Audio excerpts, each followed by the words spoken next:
episode is again one that you asked me to cover, so thank you. All the recommendations that you give me, I listen to. I had not been aware of the Leicester Street murders, so thank you for bringing it to my attention. It is obviously, as ever, highly gruesome. We are all aware that pretty much every episode that I cover involves murder, so be aware that in this particular episode also it involves child killing. Just giving you the heads up. Most of you are always very comfortable in watching because you want to know about the ins and outs of what went on, but just in case, it does have kids who are killed. The offence happened on the 2nd of March 2008. It occurred at 722 Leicester Street, Memphis, and the individual that we're going to be talking about, the perpetrator of horrific crimes, is Jessie Dotson. Jessie Dotson killed 6 people. Horrifically, some of those people were members of his own family. Jessie Dotson killed 6 people. He killed 30-year-old Cecil Dotson, who was his brother, 27-year-old Marissa Williams, that was his brother's fiancée, and also she'd had 4 children with Cecil. 33-year-old Hollis Seals and 22-year-old Shindri Robertson, they were friends of the Dotsons, and also he killed 4-year-old Samario and 2-year-old Cecil II, who were obviously Cecil's children. It's horrifying to begin an episode like this, but it sets up the backdrop of what occurred. He also tried to kill 3 others. 9-year-old CJ, 5-year-old Cedric, and 2-month-old Sanaya. Can you believe that? So it wasn't that he just killed 6 people. It wasn't just that 2 of those were children, 4-year-old and 2-year-old. He also tried to execute 3 other children. I struggle, full stop, with murder. I struggle in particular with child murder. The defenselessness, the innocence, the naivety, the fact that they are completely without deserving. They are all things that make these cases very challenging for me. I say that because I'm always one for acknowledging my bias when I start talking about the individual who carried out the crime. So be aware. My trigger point is I cannot stand people who hurt children and animals, actually. I have an issue with that as well. So let's look at what formed Jessie Dotson. I'm not going to lie. He had a hard life. He had a really tough childhood. People admitted that. He was brought up with his older sister Nicole and his younger brother Cecil. So his parents married when his mother Priscilla Shaw was just 15 and his father Jesse Sr. was 19. Now I know in the UK everyone will be like, oh, because in the UK basically you can't get married until 16, and if you are 16 you have to have parental consent, and also it's quite unusual in the UK for people to get married that early on. However, I have looked it up, and in the States with parental consent, and as long as there isn't over 4 years of a gap in age, apparently it is legal in some states. Maybe all states. I'm not brilliant on knowing the law in the USA, but nonetheless I have found that out. But still, 15 is incredibly young. And 19, whilst you're still young, you're still considerably older than the 15-year-old that you're marrying. His dad went and joined the army. He ended up being stationed in Florida, and that's where Dotson was born. After his father left the army, it was a struggle. Jesse Sr. could not find work, and I understand that's a massive stressor in any family, particularly when you are somebody who's been in the services and essentially you're an individual who has gone and risked your life to protect other people potentially, and then you get out and you feel like you're all dried up. That can be very difficult and damaging psychologically. We also have to bring in the fact that often people who've been in the forces go through issues such as PTSD, so there may have been quite a challenging experience in Dotson's home life. This resulted in the family moving to Memphis, and it was a fractious life that the young Jessie Dotson experienced because his parents were constantly arguing, and also Jesse Sr. was very physically abusive to Dotson's mother. And we know that children who witness domestic violence are more likely to be violent in their own lives. By the way, every single person watching now who witnessed their own situations where parents were domestically abusive, I'm not for 1 minute saying that you are. I'm saying that statistically, even though it's rare for somebody to continue a pattern of violence, it is more likely that when they do, they themselves have experienced some form of domestic abuse or witnessing of domestic abuse. So it was really tough. No child should have to watch that kind of violence toward parents. And I have every empathy and every sympathy with children who unfortunately are brought up in those situations. Understandably, Priscilla left Jessie Sr. and she also took the children with her. That was when he was around 6 years of age, but he had gone through his primary experiences seeing violence. This also meant that Jessie Dotson was displaced a lot during his childhood. They often moved. He even attended 10 different schools. That is an unenviable situation. Why? Because we need peer relationships. We need consistency. We need to feel a sense of connectedness, belongingness. We essentially need to believe that we fit in. For a lot of children, if home life is disruptive and challenging, school life can present itself with a consistent experience of security. When you've been moved to 10 different schools, that's really, really hard. And when we look psychologically at what happens to children who do that, we know that moving often during childhood is a risk factor for poor performance in school and in life in general. So the more you are transitory in your educational experience, the less academically well you are expected to do. And that's not just academically, that's in life per se.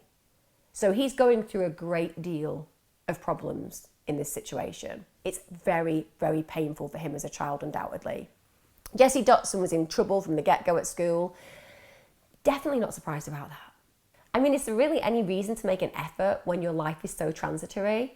What's the point of connecting, belonging, fitting in, when all that it's going to cause you is grief in the long term? To some degree, you could also create a self-saboteur streak where you're just like, I am not going to commit to this. It's going to get taken away from me.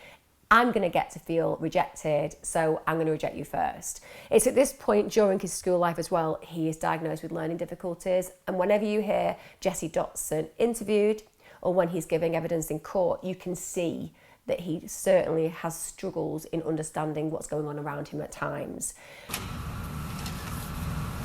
And what happened once you got to the Barclay Apartments? Well, when we got there, he got out, and it was another male coming down the steps. My brother got out, approached him. They was talking about Frank and the incident that happened on February the 14th. Well, my brother and this other guy was downstairs in the parking lot. The other guy wasn't arguing with my brother, but my brother was arguing with him. He wasn't arguing with my brother. He was basically trying to calm my brother down, letting my brother know that, you know, he messed with Frank, he messed with him. My brother was telling him, you don't mess with me. You know, if you mess with him, if you was my nigga, he said, you wouldn't let me stand this close up on you. He said, my real nigga, you wouldn't be able to get this close up on me. When he was in school, he was often absent, and sadly, he was bullied quite badly. He was very poor. That meant that he didn't have access to clothing that may be considered fashionable, and he often had kids laughing at him. I think that's really awful to go through. I think a lot of us can relate to that. I think a lot of us have been in certain circumstances where we felt that we don't fit in because we can't afford to look the same way as our peers. And that isn't just at school, that can be throughout our lives, right? And when people actually laugh at you because you can't do that, when you have no control, children have absolutely no control, then the consequences of that is it makes you feel alienated and it makes you feel angry. He was also given one-to-one counselling during his education, but his mum never came to attend with him. Now, again, I don't want to be hugely judgmental here. When his mother had her children, she was a young woman and she was in a violent relationship, and I appreciate that is not ideal, okay? But what message do you give your child if your son is sent to one-to-one counselling and you don't attend the appointments? On a support level, on an attachment level, that can be incredibly challenging. And I would imagine that Jessie Dotson felt relatively rejected by that. And if you feel rejected by your school life, if you feel rejected by your safety in the world that's meant to make you feel protected, i.e. with your parents, and if you feel abandoned and rejected by people who are meant to care for you not coming to help you, then understandably that's going to add to a sense of distance with your family and also the potential to increase that sense of internal rage. By the age of 15, Jessie Dotson's in trouble with the police and he becomes, in his mother's words, uncontrollable. She found him very difficult to be around. She couldn't make him maintain behaviour codes, and he was certainly spiralling down a path that understandably no parent wishes them to spiral down. At 19, so the same age that his father married his then 15-year-old mother, in 1994, November, he kills a man. It's during a bad drug deal, but nonetheless, at 19, he kills a man. At that point, he pleads guilty to second-degree murder. And the reason that he will have pleaded guilty to second-degree murder and not first-degree murder is because there will be mitigating factors that say that whilst it was murder, it wasn't premeditated, and the likely issue was that he was to some degree dealing with a situation that got out of control, and the consequence was he killed somebody. Nonetheless, he gets 18 years in prison. It's a lot of time, isn't it? 18 years. At 19 years of age. I also want to tell you, again, I'm going to sound judgy. During that entire 18 years, his mum visited him once. I've watched her interviewed, and I know that she is very scared of him, and I also appreciate that she feels that everything that he did was reprehensible. But one visit? I know he was a bad kid. I know that he killed someone. I know that's awful, but one visit? I appreciate that people have to save up money to go visit people in prisons. I appreciate it's an unenviable situation, but one visit? Can I say that enough times? Just one visit? I mean, he didn't kill somebody that was related to her. It was in a bad drug deal. He wasn't an ideal kid, but what message does that give him? How would you feel if your mother didn't visit you? And just to add to that, no other family members visited him either. I understand that some people find killing moralistically completely reprehensible to the point where they just want to abandon the individual who's done it. But again, I think we have to look at his history and recognise that he had had a difficult life. He had learning disabilities. He'd been moved around everywhere. And then finally, in his moment of greatest need, which is when he is incarcerated, he gets no support whatsoever. If you got no support whatsoever in your life, if your mum, your brother, your sister, whatever, didn't even come to see you when you were condemned, what would you do when you were in prison? What would be your major motivation? You'd want to belong, wouldn't you? You'd want to go out of your way to make sure that you belonged. So what does he do? He gets involved with a gang. He becomes a member of the Kitchen Crips gang in prison. You'll all know about the Bloods and the Crips. What some of you might not know is there are lots and lots of different factions who associate themselves as Crips or Bloods, but are actually completely individual, unique gangs in their own right. I've studied gangs in prison. The majority of them exist because they are scared. Do you wish to be isolated? Do you wish to be bullied? Do you wish even worse things to happen to you in prison? Or do you want to feel safe, even if you have to carry out things and do things that you would not ordinarily feel comfortable with, so that you do not get put in harm's way? Prisons can be incredibly scary places. So I imagine that he found his sense of belonging in that gang. You will also not be surprised to realise that because he was in that gang, he wasn't a model prisoner.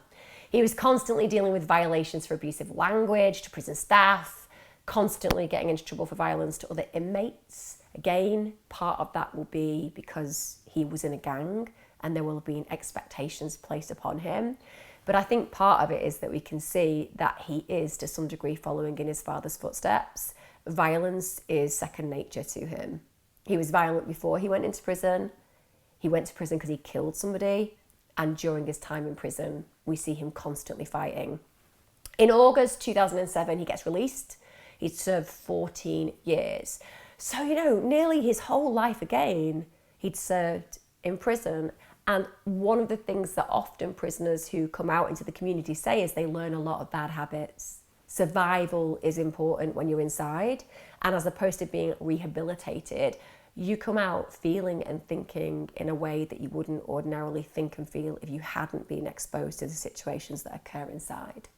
Now, obviously, he's going to need somewhere to live, right? He's got to find a place where he can be released on license and also get his life together. And he actually manages to get his sister Nicole to take him in. Gonna be honest with you, Nicole said, didn't really feel like I had a choice, was pretty freaking terrified of him. She was scared that if she didn't take him in, something really bad could happen. It's also worth noting that even though Nicole Dotson is afraid of him, she's taken him in, and also her father has given him a job as a painter and decorator. So the family, as much as they've been abandoning, shall I say, are obviously welcoming him back to some degree.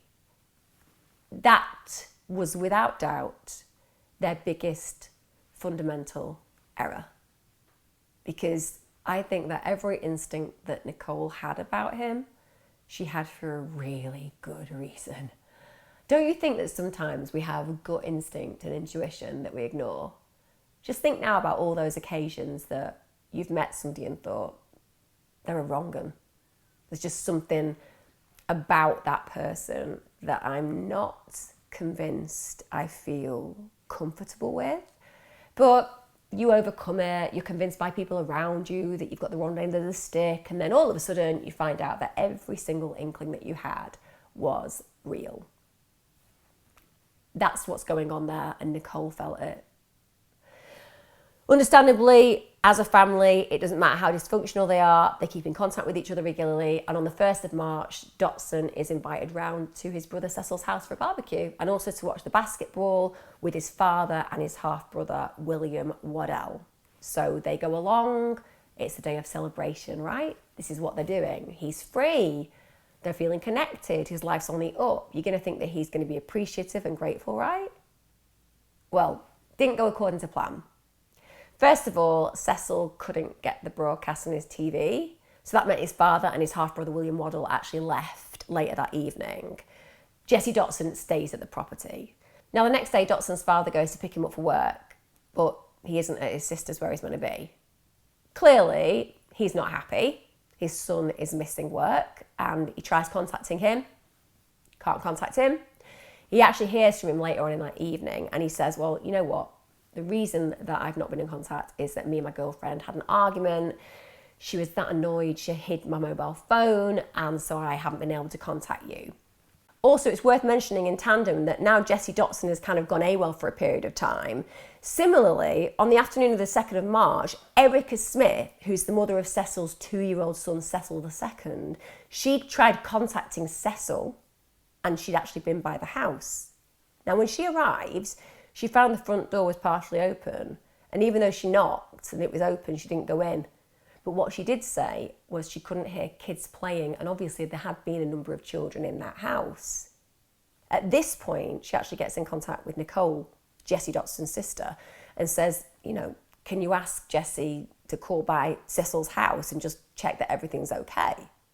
Because the last they all knew about it, obviously they were watching a game together apparently, even though that had gone wrong. They've been hanging out and having a barbecue, and now suddenly she can't speak to the father of her child. Now, when Cecil didn't turn up for work on the 3rd of March, Erica Smith became really suspicious. You know, this was completely unlike him. Remember, he's got her child. And so she contacts Waddell, his half-brother, and is like, where is he? And at this point he says, look, there's something really weird going on. You need to speak to the police, which is what she does. Let me take you to the crime scene. The first thing that happened when the police arrived there, he could smell dead bodies. I've listened to the officers describe it. Now, obviously, we know that rotting flesh has a particular smell and we have a particular aversion to that. But also one of the things that's noted is the metallic smell of blood. I'm sure we all know the taste of blood. Sometimes it has that metal quality to it because, of course, we have things like iron in our blood system. But when there has been a lot of blood, it has this particular pungency. If you've ever walked into a butcher's, you'll know exactly what I mean. Blood has a specific pungency, and before he kind of enters properly, he can smell it. The house is cluttered and dirty. And there, and this living room that I'm going to talk about now was really small. So a really small living room. He discovers 4 bodies, 4 adult bodies. So that's Cecil Dotson, Marissa Williams, Hollis Seals, and Shindri Robertson. Each of those had been shot multiple times. And also it's worth knowing that 4 of them had been shot in the legs. So whether they were shot to be disabled so that he could then shoot them and make sure the job was done, that's a possibility. There was so much blood, but it was all dry. That meant that there had been a period of time when they had been killed and left, because obviously we wouldn't expect the blood to be dry if the scene had just unfurled. The police continue searching, and then this is what each and every police officer who has been involved in this case says haunts them more than anything. And all of the officers say that this will haunt them for life. And I think that we can all agree that finding a murder scene is probably one of the most challenging things to witness. But finding dead children, even the thought of it makes me go cold. I really struggle to even watch shows where children have been murdered, even if it's meant to be a drama, because it's very triggering. Police officer enters a bathroom, and in the bathtub, he sees 9-year-old CJ.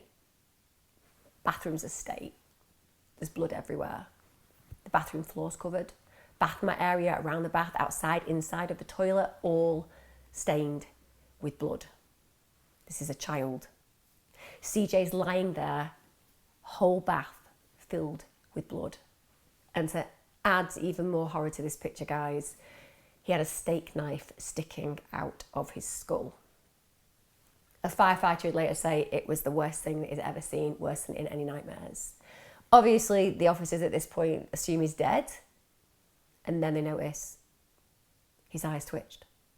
And at that moment, they catch emergency services. Bear in mind, guys, what I've told you, the blood was dry. The blood was dry. This child has been in a bathtub with all those adults downstairs, dead, and he's still alive. And he has a steak knife in his head. After calling emergency services, obviously he realises there might be other victims, goes into the bedroom, discovers the body of 4-year-old Samario. He also notices that there's broken braids of hair lying nearby, along with 2 blooded wooden boards. So that means that it was obvious that the child had been beaten to death with them. That's why his hair was coming loose in the process. They also think that where his body was positioned, his body had actually been moved because there wasn't enough blood in that bedroom to account for the extensive injuries, meaning that the person who'd done it had then actually dragged the body into that bedroom. They actually think that he was probably killed in the bathroom because there was so much blood in that room itself. In another bedroom, they find 2 more children's bodies. That's 2-year-old Cecil II. Remember, his mother came to try to find him and didn't go in, even though the door was open. That's because her child was in there, dead. They also found 5-year-old Cedric. Cecil II was dead, but Cedric had somehow, and I mean somehow, for the grace of God, survived. When the forensics went in, they looked at the blood splatter. You'll all know what they used, the Lumisol, and also obviously they can see with their eyes, and they could see it was multidirectional. Now that means that the children who had been killed hadn't been killed instantly. It was a sustained and brutal attack. Can we just think about the ages of these children? Can we imagine the brutality required to kill them? Innocent victims brutally murdered in such horrific ways. They also found 2-month-old Sanaya in another room. Now she was still alive, and I would imagine the reason that he didn't kill her wasn't because he wasn't fully capable of killing her. It's that she was 2 months old, so you're not going to be able to be a witness, are you? 2-month-old can't talk. So it was probably more burden of responsibility wasn't required to kill that child because she wasn't going to be a problem. Every single firefighter and police officer who went into there said the smell of blood in the air was just thick.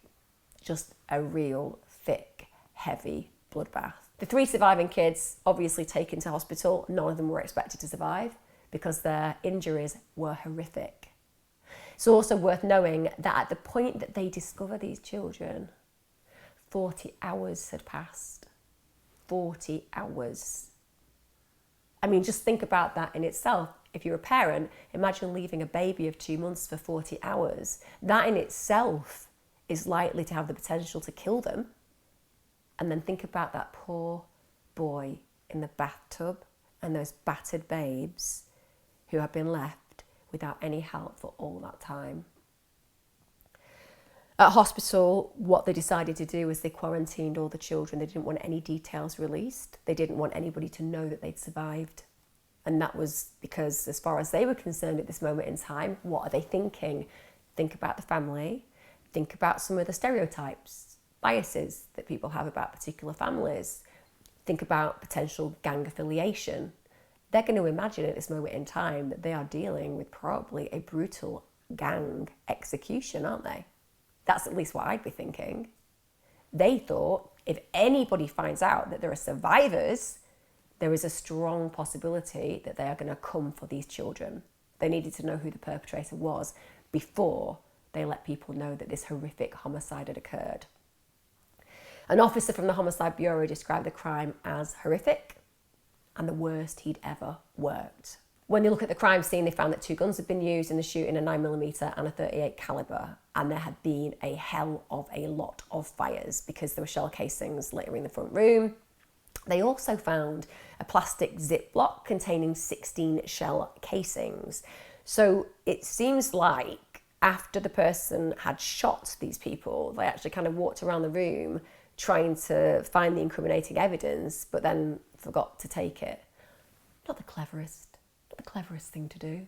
I mean, diligent, picking them up, popping them in a Ziploc, and then just forgetting. But nonetheless, obviously they were trying to remove some of the evidence. They also think that the crime scene itself had been staged. They wanted to make it look like a particular kind of crime had unfurled, and they started to think that whilst it might look gang-related, it may indeed instead have been staged to look like it was gang-related. So the police very quickly started to think maybe we are not dealing with gang killings. Now, the police do have to be forgiven in their initial instincts because when they looked at Cecil, he had been in a gang, the Gangster Disciples, which was an African-American street and prison gang that had been formed in the south side of Chicago in the late 1960s. So it made sense. Cecil's body was also kneeling in a position and they found a bag of marijuana in his hand. Kind of makes you think about making it look like an execution, right? Investigators, when they looked at this, decided that that had been placed there after his death because, understandably, if you've got marijuana in your hand and then you get shot, you're going to drop it. Simple as that, because your muscles are going to relax instantly.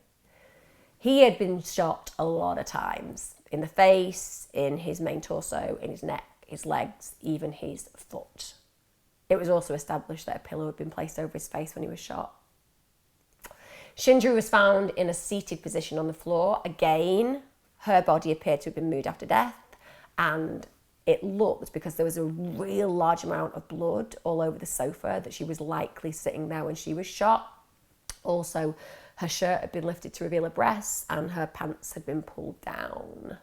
Again, it's worth noting that the investigators established that that happened after she was shot. And the reason for this is there was a bullet hole in her pants, which matched the position of the wounds in her legs. But again, strong likelihood trying to make it look like there was some kind of sexual attack, maybe some gang humiliation, so on and so forth. So the person is thinking quickly and on their feet about how to get away with this. The police also oddly found a small plastic bag containing rocks of crack cocaine, and that had been placed on the outer parts of the vagina. So were they once again trying to make it look like this is a den of iniquity, so to speak, and a place that was asking for this kind of violence? And Marissa's body again looked like it had been staged. It looked like she'd been moved. She was slumped against Shindri with her legs lying across Shindri's legs. So the police are very quickly thinking this doesn't seem to be playing out like we initially considered. Hollis's body, that was near the doorway to the kitchen, again, his pants had been pulled down to his knees, his wallet had been taken, and it was by his body, so it hadn't been removed fully, but it looked like potentially somebody had gone through it, could have stolen some cash, right? All 6 of the victims had either been shot or stabbed and beaten with wooden boards. Understandably, at this point, you are thinking, well, whoever has murdered this family, it's likely to have been multiple people, right? People have been shot, people have been stabbed, people have been beaten with wooden boards, children have been murdered. But the police are very diligent with this initial crime scene. And almost instantly, they start recognising that whoever has done this crime, they knew the house. They had a familiarity with it. And not only did they have a familiarity with it, a long period of time had occurred staging the scene. So this wasn't a hit and run. And I want you to think about that psychologically. Okay, we have the BTKs, we have serial killers who enjoy certain things with victims' bodies. But this is a family massacre and it's been made to look like a gang massacre. Are they going to be hanging around afterwards? No. They're going to go in, do the job, get out. The police can tell that's not what's happened.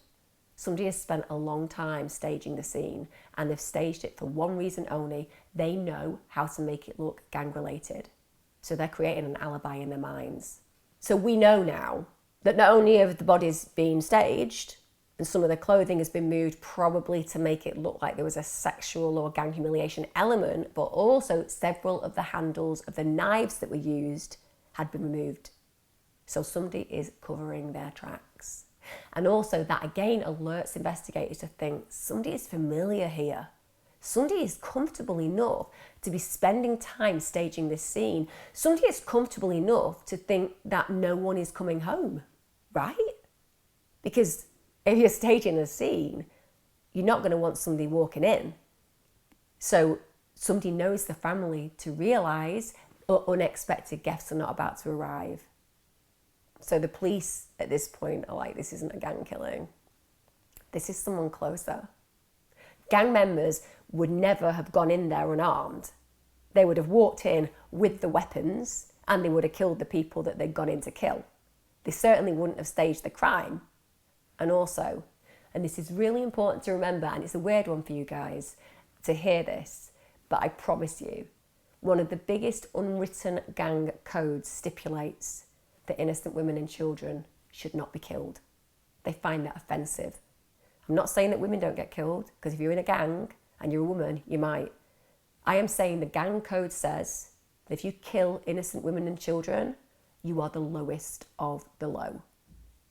Also, beating kids to death with boards, just not consistent with gang killing at all. The next stage, of course, is the police have to interview family members, find out people who may be of interest. And when they do, they interview Ida. That's the mother of Cecil's fiancée, Marissa.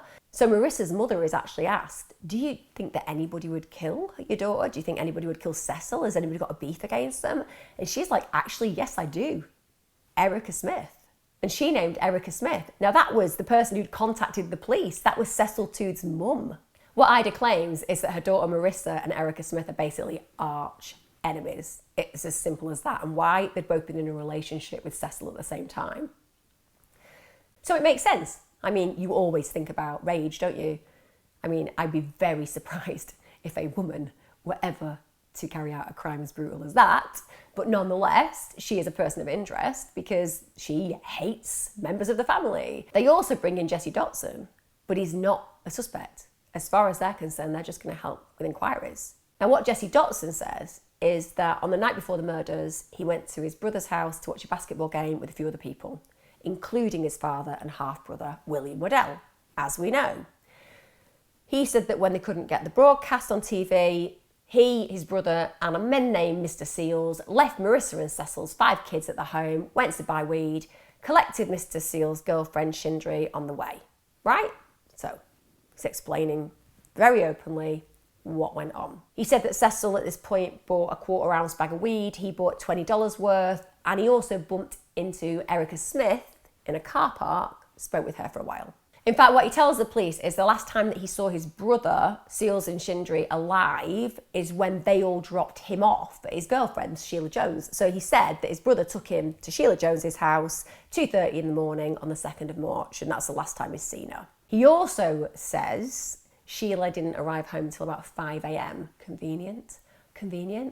I got dropped at my girlfriend's house, but she wasn't there and didn't see me because she was out until 5 a.m. Understandably, investigators say to Jessie Dotson, look, did your brother have any enemies? Because this is a gratuitous attack. And he's like, yeah, actually thinking of it, there is somebody, Mr. Hill. Now, who's Mr. Hill? Well, apparently Mr. Hill was a witness to Cecil, Jessie's brother, hitting his fiancée Marissa.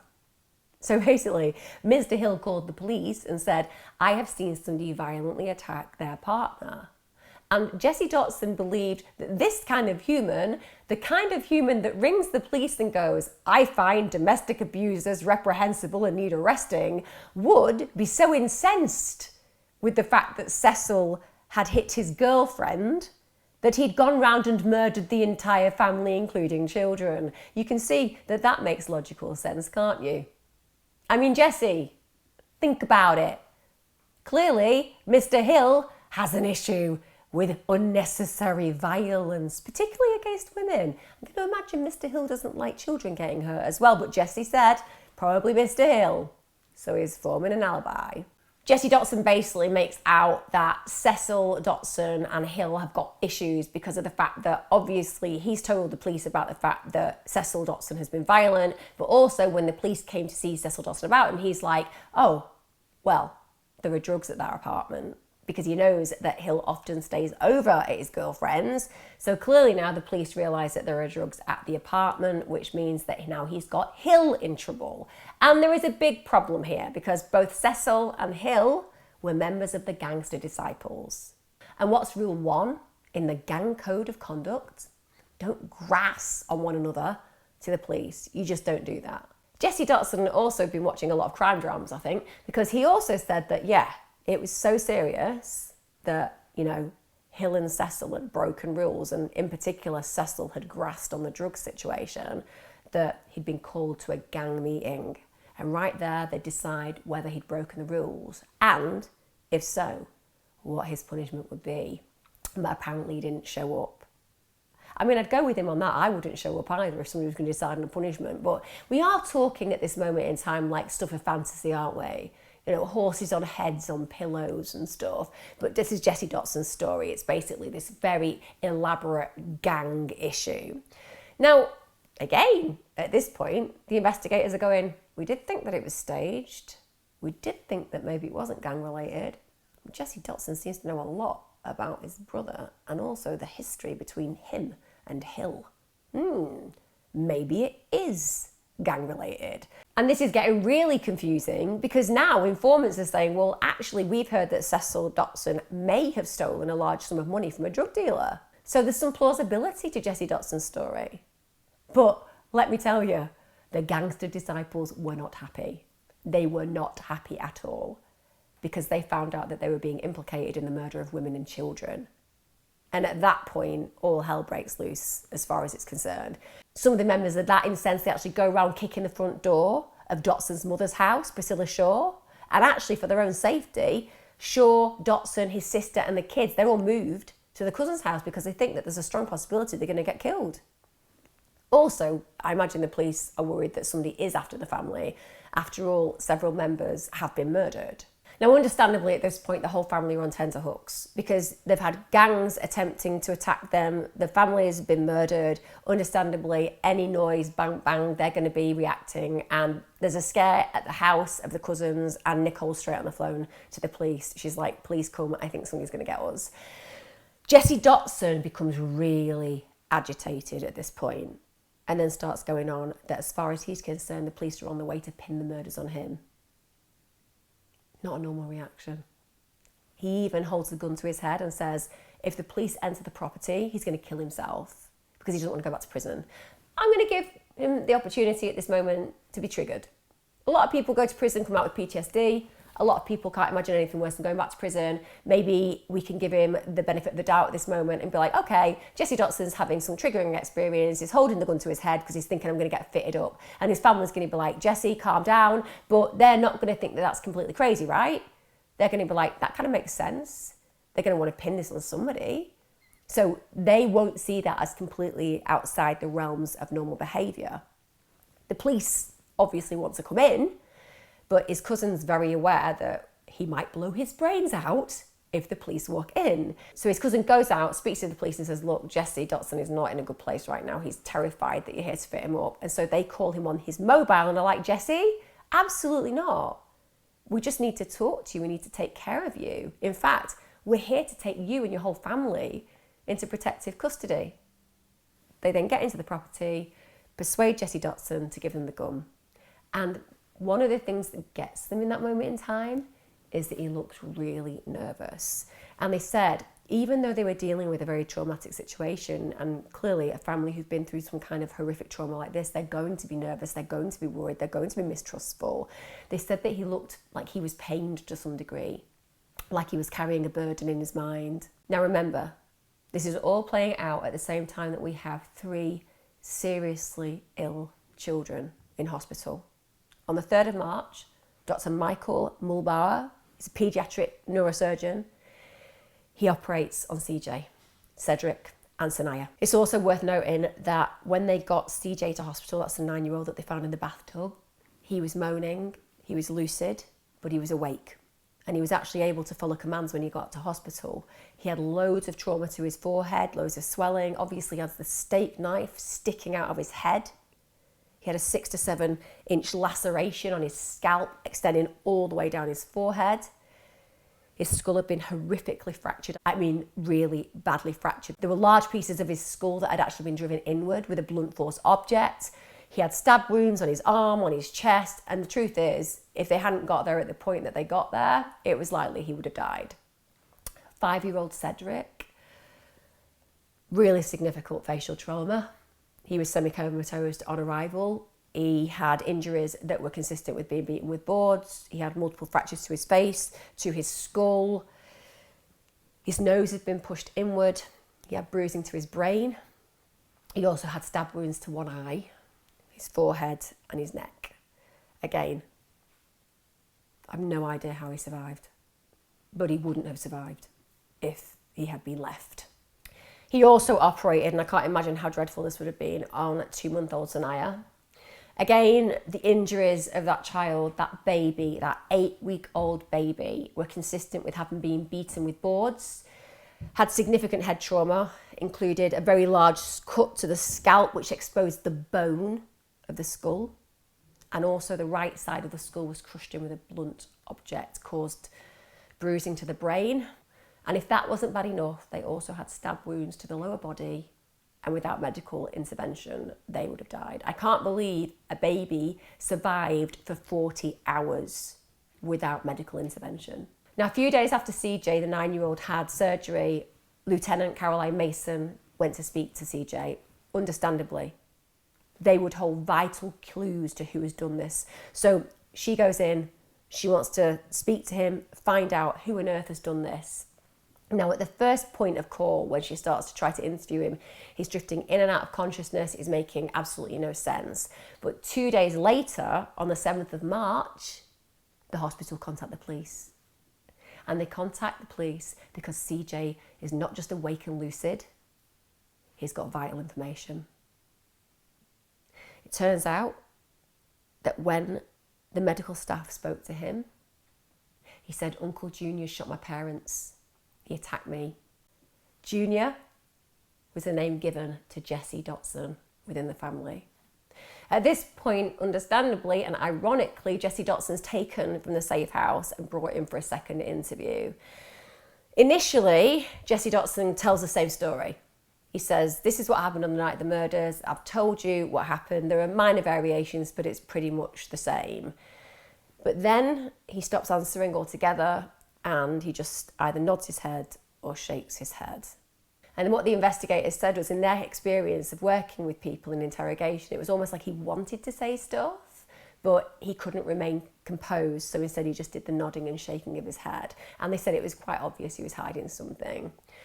He's then asked during the interview, okay, what is your family name? You know, how do people refer to you in the family? And he says Junior. They then asked him, does anybody else in the family get referred to as Junior? And he's like, no, it's just me. Remember, he probably thinks that all the kids are dead. He isn't probably thinking clearly that there is a child who is lucid and talking and identifying who he is. And it's at that point, investigators play the recording of CJ saying, Uncle Junior carried out the attacks. Jessie Dotson gets really upset at this point, and then he confesses. He says, okay, this happened. My brother and me went out to collect a gun. He said that they began arguing and it got worse when they'd arrived back at Cecil Dotson's house. He said at this point, Cecil Dotson reached for the sawn-off shotgun, at which point Jessie Dotson had started shooting. He stated the reason that he went and then killed everyone else is that they'd witnessed it. So his argument initially of self-defense, i.e. Cecil, my brother, was going to use a gun on me, so I shot him dead, becomes first-degree homicide of multiple victims because he doesn't want witnesses. Now, at this point, investigators say one of the things that happens at that moment is that Jessie Dotson looks relieved, almost like he's been carrying around this huge burden. And now he's expressed it, even though it's terrible what he's told them, it also lifts a weight from his shoulders. And he agrees to speak to a lawyer and his mother, which he's going to need, isn't he? Obviously, he's got quite a lot of explaining to do. The next day, they go and pick up his mother, who I imagine would just be completely horrified by this information. Terrifying to imagine that your child that you brought into this world had already murdered somebody years earlier and been to prison for it is now responsible for the mass killing of your family. But they go and get her from the safe house, take her to Jessie Dotson, and she has some time alone with him. And he says, I did it. He said, you know what, Mum? Cecil and me were arguing. He had a gun. She actually says to him, well, did he point the gun at you? And he says, no. In fact, what he says is, Cecil put the gun down. And it was when Cecil put the gun down that Jessie Dotson actually started shooting. And she said, why did you hurt the kids? And he said, because they'd seen everything. She even asked him, why the baby? And apparently he just shook his head. He then said that he'd cycled to his girlfriend's apartment on CJ's bike. The child he'd left in the bathtub with a knife sticking out of his head. And he also confessed to his mother that he'd done it on by himself. So now we have a full confession to the police, essentially, and to his mother. The next day, though, do you know what? He says, actually, that's all made up. I did none of it. So he's admitted everything to his mother. He's admitted everything to the police. He's basically explained away why he murdered the children. But within a day, he's said, you know what? I did not do it. That really annoys me. It really annoys me. One, it annoys me because obviously this man did do it. Secondly, it annoys me because it shows a choice of conscience for the self over conscience for others, i.e. the only person that matters in this situation is me. And most importantly, it shows a lack of any accountability and responsibility for the horrific crimes that he carried out. It demonstrates an absolute willingness to put others through the brutality of a really drawn-out trial. And when you're dealing with trauma and when you're dealing with grief, the last thing you need is a protracted trial where every single image, every single moment that's involved in the demise and decimation of your family is played out in front of an audience. But Jessie Dotson doesn't care about that. Because in his mind, he thinks he can get away with murder. Now, you can go online and look at the autopsies and what went on in them, but it was awful. Holly Seals got 3 gunshot wounds, shot in the mouth, the chest. Marissa got 5 gunshot wounds. She was shot in the head, the chest, the lower body, the leg and thigh. Now, Shindri had 4 gunshot wounds, shot in the thigh, the knee and the calf, but this is awful. When the expert was asked about the testimony around what that would have meant for that death, they said one of the big issues in that killing was the bullet went through the femoral vein in the thigh. That wouldn't cause you to die straight away. It would mean that you'd lose a lot of blood, but the death could take between 5 minutes and half an hour.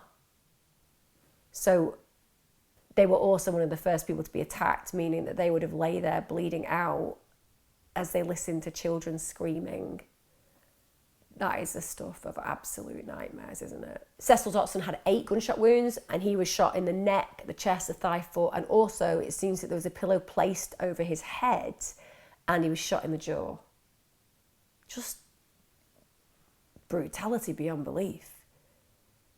2-year-old Cecil II, he died of stab wounds. He had them everywhere. Head, torso, limbs. 7 of them penetrated his skull. He also had this outline on his head, which was like a rectangle. That means that it looked like he'd been struck with a board. It also looked like he had defence wounds, so he was trying to fend off his attacker. 4-year-old Samario, again, loads of blunt force trauma to the head. Scalp had come away from the skull. Also, a stab wound had gone all the way through the body. Had a massive gaping wound to the neck, and also defence wounds, trying to ward off the attacker or grab the knife. Just even saying that takes me to a very dark place in my imagination. And a very dark place as to what I would wish to do if somebody had done that to my child. Honestly, I think every single one listening to me will know what I mean, but the idea that somebody could show such brutality to children. The trial took 2 years to come to court, and it took 2 weeks to be heard. And like I said, that's 2 weeks the family who are grieving do not need to deal with. Jessie Dotson gave testimony at his trial, and when he was giving his evidence, he basically said that the confession that he gave to the police wasn't true, and the things that he told them originally were true. Now, one of the problems that the prosecution did have was that they couldn't find any of Jessie Dotson's DNA at the scene. So essentially, that's quite difficult, isn't it? If a person's withdrawn their confession and said that they weren't there, and then there's actually no physical evidence to say that they were there, considering the amount of brutality that had occurred, that in itself does pose a problem. In fact, he goes further than that. He's had time to think, hasn't he? Jessie Dotson's had a bit of time to think about this, hasn't he? How am I going to get away with this? Oh, I know what I'm going to say. I'm going to say, you know what, actually I was there. I was at Cecil, my brother's apartment when that happened. I just didn't do it. In fact, I was in the master bedroom. I was putting sheets on the bed for Seals and Shindry because they were staying over. You know, I was being a good old householder, being a good old friend, just getting the bed prepared for them to stay over, probably putting the Egyptian cotton on to just make it, fragrancing the room with aromatherapy, you know, the kind of thing that I get up to. When all of a sudden I hear 2 or 3 shots in the front room, followed by more shots afterwards. And what do? I hide under the bed. I stayed there for half an hour, probably wrapped in the Egyptian cotton he was placing, surrounded by the aromatherapy aisles that he just got out. But even though he said he heard these shots, he said, but you know what I didn't hear? I didn't hear the children being beaten with boards. Honestly, you can imagine what this is like for the prosecution. You lay under a bed, you heard shots, but you didn't hear screaming children being beaten to death. Nope, I didn't. In fact, he said that what happened was he stayed there for a while, came out from hiding under the bed and found everyone dead. So then rang the police, got emergency services, made sure, oh no he didn't, no he didn't do that, because that isn't what you do, is it? You wouldn't be like, oh my God, massacre in my house, probably need to ring emergency services, they'll know what to do, maybe people can be saved, who knows? What he said was, I grabbed CJ's bike because I was panicking and I left. Okay. Right? So can we just ask a few questions here, Jessie? Why didn't you help? Apparently you always carried a gun. Why didn't you get help by ringing emergency services? Why didn't you then report the incident? Why didn't you tell the police that this had occurred? Oh, and also that little bit about where you confessed that you were the person who murdered the entire family and you also told your mom. Is that not ringing any bells? And he's like, no, that isn't true. I did not call the police because I have a personal issue with the police. They scare me. It's a personal thing that I don't do. I don't have contact with the police. So I just thought, I'll just leave that scene for someone else to find. Didn't think, even if you're going to use and stretch to that position, right? Even if we're going to be like, oh, Jessie Dotson had a trauma and phobia about the police because of his experiences prior to this. He went to somebody else's house, so he could just have said, by the way, some massacres occurred. Can you speak to the police about it? He also said that if I actually told the truth about this, they'd have killed me. You're in court saying this now, so that doesn't make sense. I hate those inconsistencies. It really drives me mad. You know, I'd have been a terrible, terrible barrister because I'd just have really taken the mick out of people. I'd have been like, let's just go through that again, Jessie. Anyway, basically what he said in court was, I'm in a gang, we don't call the police, it's just that simple. We don't call the police. It's not part of what we do. If I call the police, I'll be just like my brother. So let's just run through that again. I'm in a gang, we don't call the police, it's just that simple. We don't call the police. It's not part of what we do. If I call the police, I'll be just like my brother. I'm assuming it means horribly brutalised, murdered. Doesn't explain why you didn't call an ambulance though, does it? Now obviously he needs to have a ruse for why he told his mother and the police that he did it. And he says, I was told by the police that I would be killed if I didn't admit to the crime. The crime interrogation is all recorded, by the way, 5 hours of it. So not imagining when that could have happened. Fortunately, and unsurprisingly, the prosecution were able to show that the confession was done diligently, and also they were able to corroborate details of the crime scene with witness testimony. For example, Kira, the daughter of Jessie Dotson's girlfriend, said that Jessie Dotson had arrived home in the early hours of morning on the 2nd of March, but she noticed loads of bleach spots on the rug in the bathroom later that morning and an empty bleach bottle in the hallway. He wasn't dyeing his hair with it. But Jessie claimed, yes, I came home to my girlfriend's and I was sick. So I used it to clean the sink, this entire bottle of bleach. And I also got it all over the floor. But that makes sense. Again, maybe this is true. After all, he was putting sheets on people's beds. I mean, he might just have been a diligent little cookie, mightn't he? But the truth is, we all know he was cleaning himself up, wasn't he? Also, unlucky for Jessie Dotson, Cecil's ex-partner and mother of Cecil II, Erica, remember the one who nearly got implicated in this, she said that she'd actually spoken to Cecil during a phone call at 2 a.m. on the 2nd of March, and she'd heard Cecil and Jessie Dotson arguing and swearing. So that actually matches Jessie Dotson's own confession, that he and Cecil, his brother, had been in an altercation. Meanwhile, Jessie Dotson's own sister, Nicole, with whom he was staying, said, do you know what? I'm going to be honest with you. I am terrified of my brother, but I'm too terrified to ask him to leave. That's why he was still there. She also said he was a gun fanatic. So we're learning more and more that this is a very unstable human being that people are actually really scared of. Nicole also brought in something that I think, understandably earlier on, he maybe held as a grudge, which was that during his entire time in prison, they didn't visit him. And he actually used to say that to her on a daily basis when she was living with him. He would often say, you abandoned me. And it hurt, I'm angry with you for that. She feels that actually that in itself was pent up rage that he had held for such a long time, and that this had essentially become murderous intent. One of the most heartbreaking things about the trial with Jessie Dotson is because he insisted that he was innocent, that meant that CJ, a child who witnessed his parents get brutally murdered, his family get brutally murdered, his siblings get brutally murdered, he had to take the stand. He had to give evidence. He still remains one of the youngest witnesses in US history. He heartbreakingly recounted that he heard a gunshot, peeked into the front room, saw his Uncle Junior point a gun towards his daddy. Then he'd heard more shots and gone into his sister's room. He said that his uncle had appeared in the doorway holding a knife, that he'd cut him on the neck, and that he'd told his Uncle Junior, I love you. And Jessie Dotson had replied, no, you don't. CJ also said he'd tried to call the police on the phone in the hallway, but that Jessie Dotson had threatened him. At that point, CJ had said, could he use the toilet? And Jessie Dotson had said yes. but then he made him put his head in the bath, and then he stabbed him in the head. Imagine being so aware of this.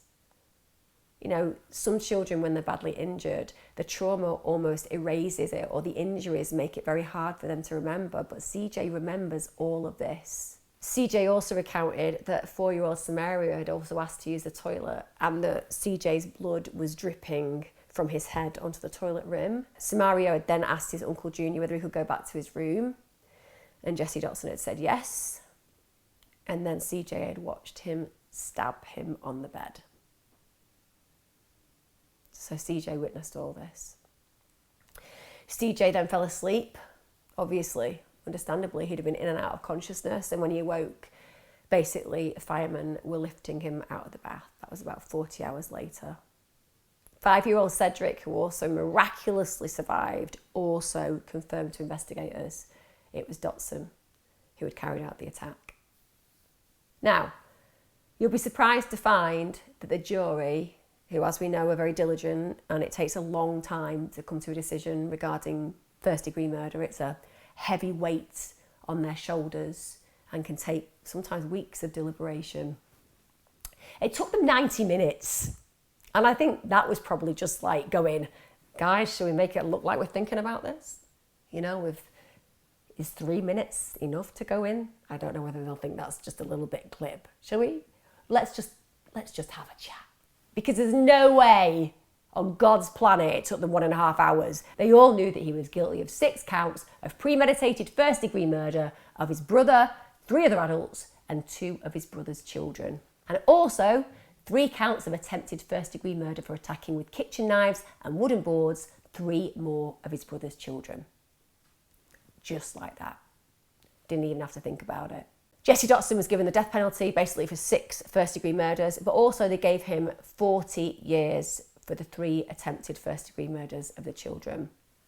There were so many aggravating factors in this case that warranted the death penalty. Think about it. Mass murder, 6 dead. 5 of the murders carried out to eliminate the main person that he'd wanted to kill, and that was done purely to avoid arrest. Also, the children, their ages, they could never have fought back. It's atrocious. It was so cruel.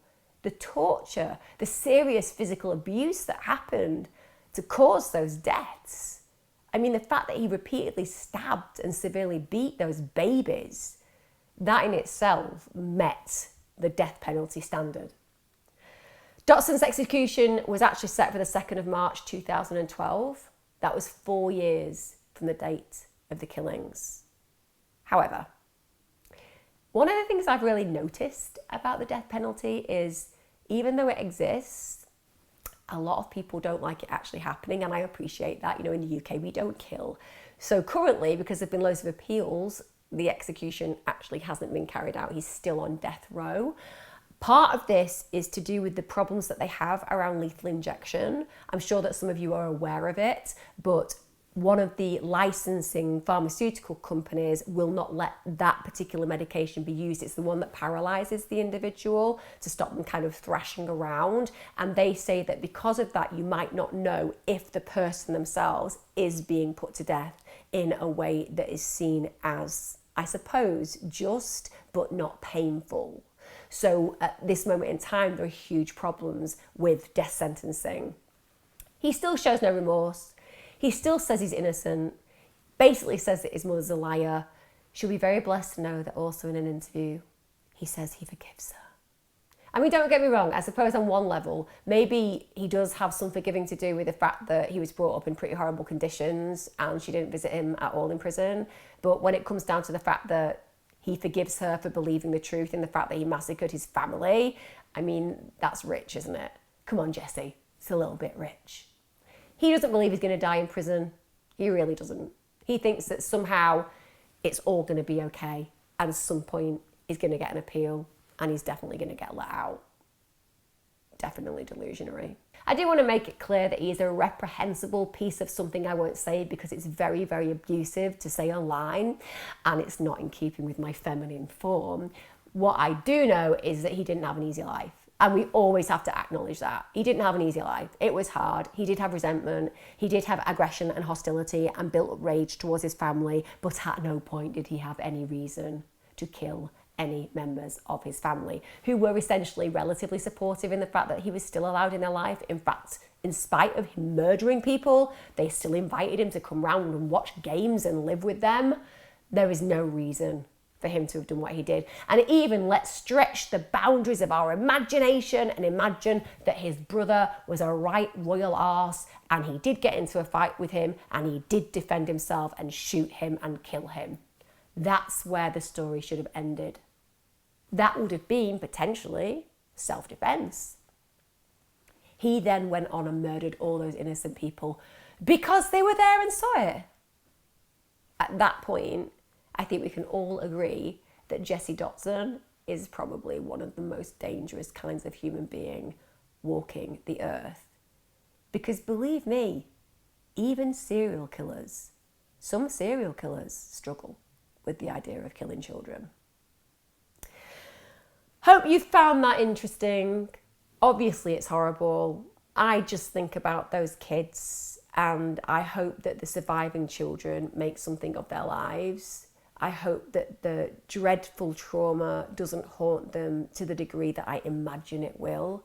And I hope that their success is their greatest revenge. I hope they do really, really well and then regularly send pictures of themselves to the prison that he's serving time on death row, where they just look really happy with various captions over their head about what freedom feels like. And I hope they go on to have long, happy lives with families who adore them because they deserve it. I know quite a lot of money has been raised for them and I hope that they get a chance to live, relish and enjoy life at some point. But yeah, Jessie Dotson is a piece of work. Join me again next time. If you like supporting me, I've got a Patreon. I love you guys. I can't believe you do. It's one of those things that blows my mind whenever I see another Patreon person come on. Don't ever feel like you need to though, and if you can't afford it, totally all right. I'll still keep making this, no matter what, even when I'm 100. Maybe not when I'm 100. I think I'll be dead when I'm 100. Unless I can have some really good facial surgery. I won't look good on camera either. Take care. See you next time.